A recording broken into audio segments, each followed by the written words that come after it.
What's up, everybody? Thinkering Weekly. It's July 29th, 2026, in case anyone was curious. It's Garrett here. We are live with Jim. Jim, what's up? Living the dream here in the Thinkering Media Studios, pushing buttons, clicking levers. Yeah, You pull levers, but you know what I do. You do push or pull levers depending. And you can see, Jim, this is actually a snapshot of the lab. I'm not actually in the lab right now. I wanted to show everybody how we get all this work done. Right? At Thinkering, it's not just us. I mean, clearly we have union workers in the background, and there we see them working on some serious bok choy technology. You know, it's important. That's all I got to say, guys. But welcome to Thinkering Weekly Live. We're here every week making it happen, friends, and we'd like to get into, but actually, before we get into this, I'd like everyone to remind you to go to www.thinkeringcollective.org. What we do here is we run amazing fellowships that ask this question: what if there was no red tape? What if there was no budget restrictions? What kind of dream project would you pull off in your school? And we want to make it happen. That's what we do. We've got a lot of stuff, of course, going on with schools, but this is our main focus. Going to the website, find, if you're that educator that's being stifled for being the innovator, that's looked at poorly by the other teachers just because you want to do something different, you want to do something exciting, engaging for kids, I urge you, visit the website, find your wheelhouse, whether it's all of our different verticals or it's our general fellowship, which really handles those super outside the box projects. We want to make sure that you guys are there and ready. For some reason, did I go out, Jim? Am I still here? You're still here, rocking and rolling. I'm still good. Thank goodness. All right, let's get into it with the question of the week.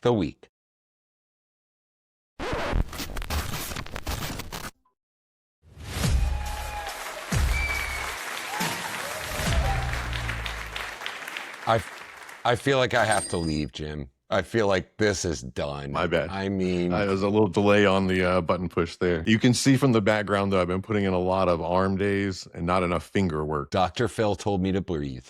Dr. Phil told me to breathe, and that's what I'm doing. Man, what's up, Ray? Ray is joining us today. What's up? We've got viewers on Substack, viewers on LinkedIn, viewers on Facebook, all of the great platforms really getting it going today. The question of the week comes to us from our community and conversations.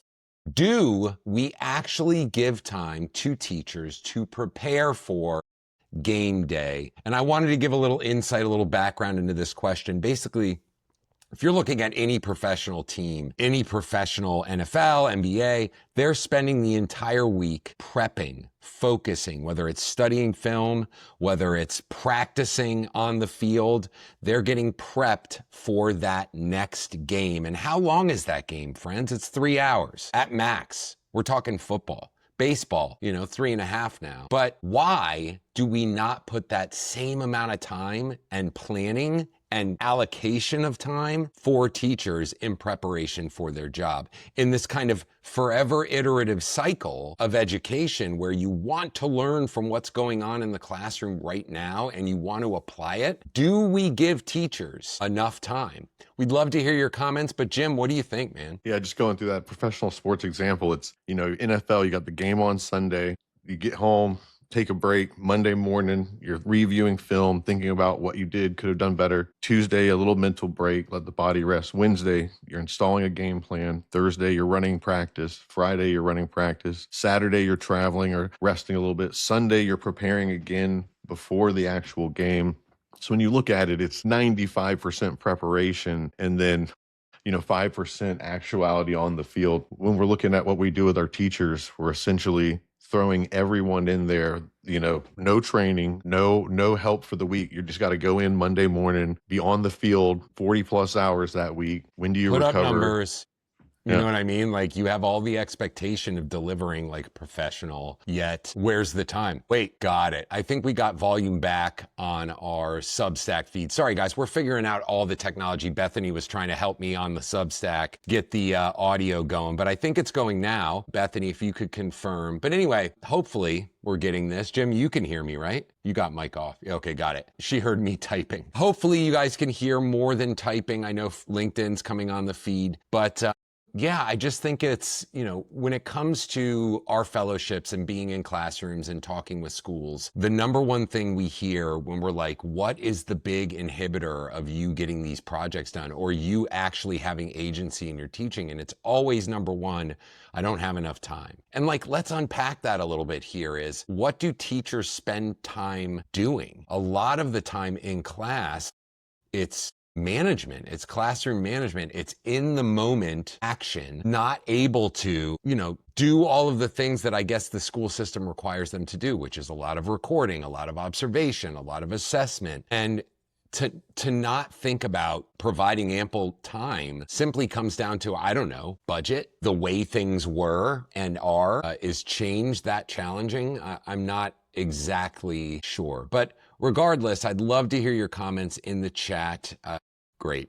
Yeah, there you go. Hopefully Substack is giving us audio. In fact, I could probably check it right now. It is. All right, good. Just check the Substack to make sure we're getting the audio there. But Bethany would love to hear your comments. Ray would love to hear your comments on what we think time allocation looks like for planning. I think hopefully over time, as we recognize and realize that in the future, education will be much more about those long form meaningful lessons, those inspirational moments that we all kind of remember and we're inspired to be teachers from, and less of this kind of rote quantification and subjective mapping to state standards. So let's actually move on. We're going to go from the question of the day. Remember, you can comment. We're always going back and forth, trying to have a conversation with our teachers and school district leads and partners and all the wonderful people in the Thinkering community.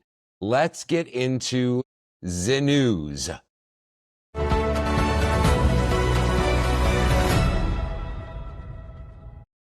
Today in Thinkering Headlines, friends, we've got an article, and we're going to throw it up here, entitled Humanizing Teaching Practices. It's almost like we at Thinkering Collective saw into the future, into trying to understand what we need in regards to learning environments. But drawing on insights from educators, this article highlights how adopting self-paced, mastery-based learning models allow teachers to shift away from strict timelines and instead, going back to what we were saying, build deeper supportive relationships with individual students. I just overall think that connection, that gray area, that untangible piece of inspiration that educators can provide learners is kind of the secret sauce.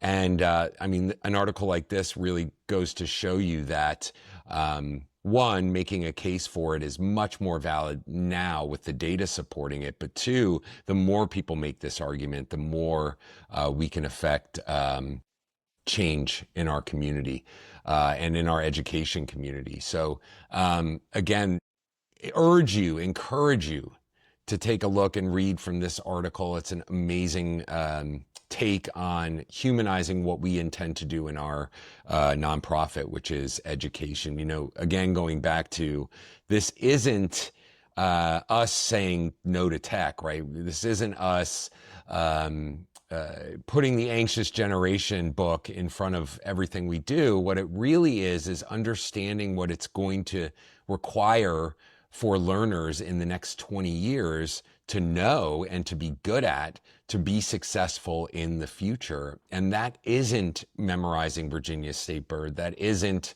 again, creating this kind of game that kids call a game now of memorize this, regurgitate it, let's assess your regurgitation and deem you smart or not.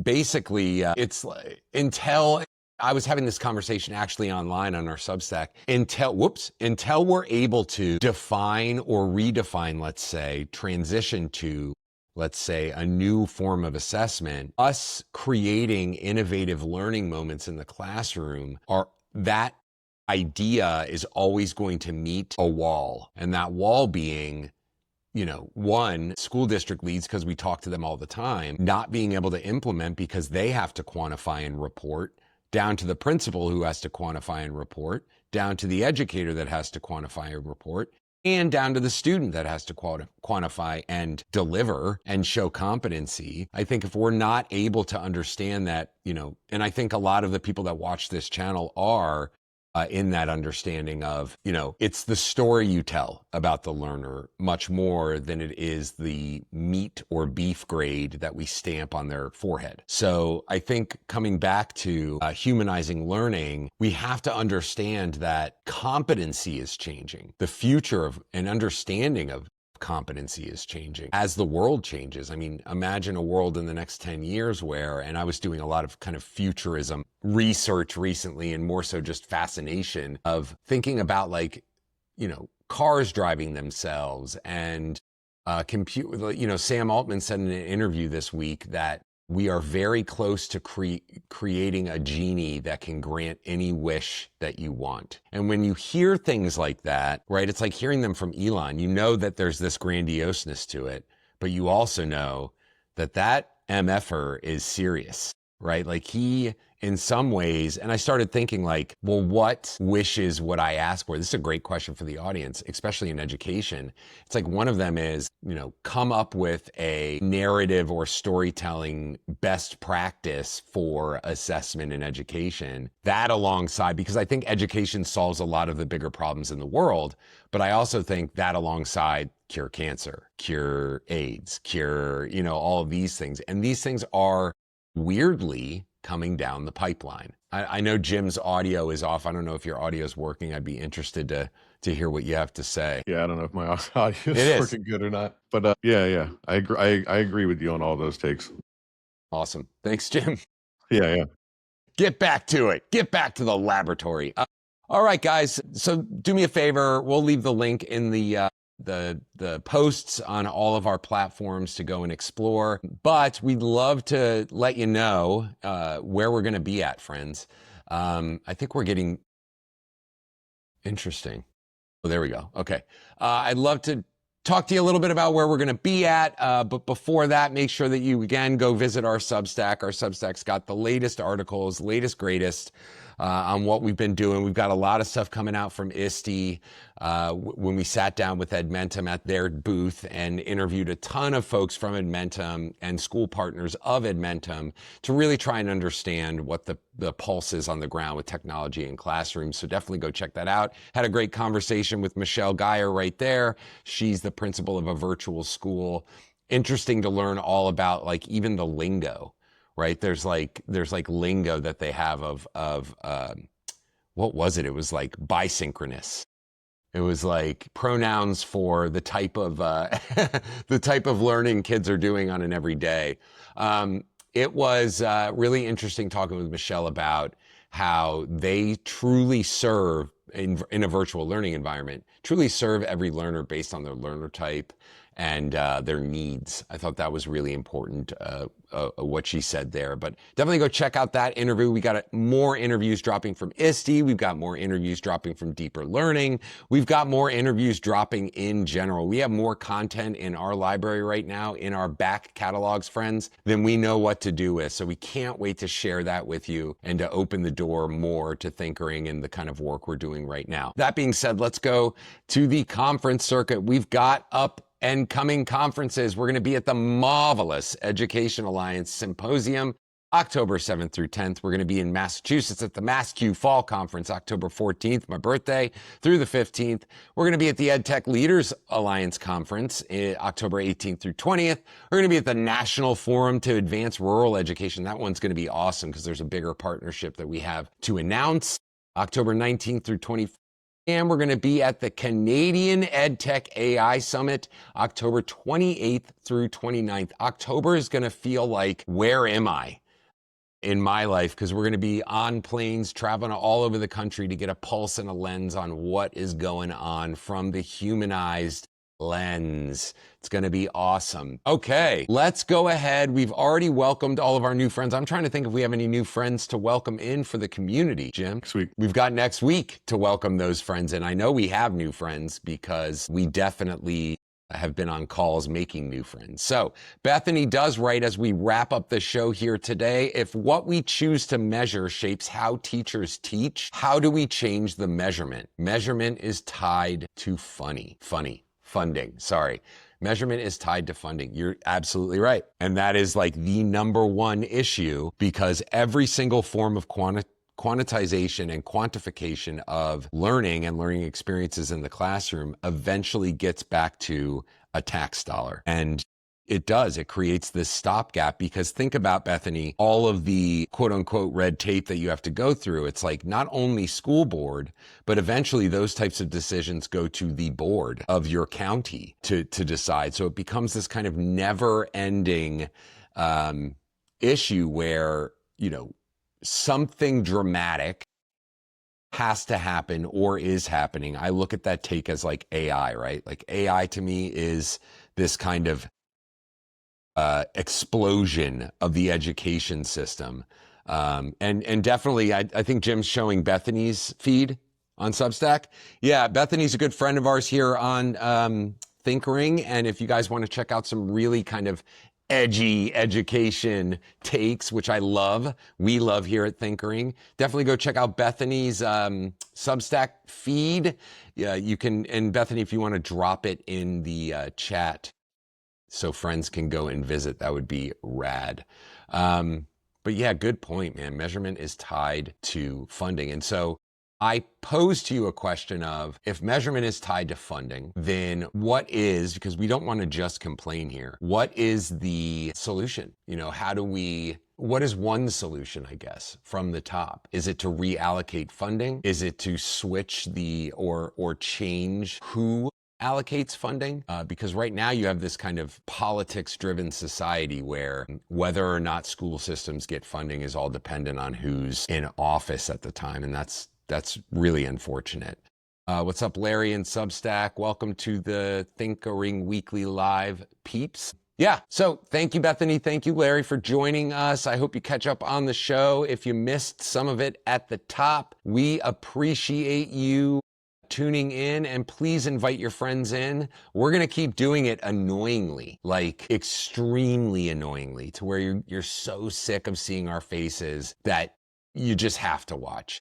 We've got more correspondence coming to you. We've got much more in the works from Thinkering Media and the overall collective. And from Thinkering Weekly Live, we will see all of you, the Oompa Loompas, the Bok Choy, Jim in the Media Lab.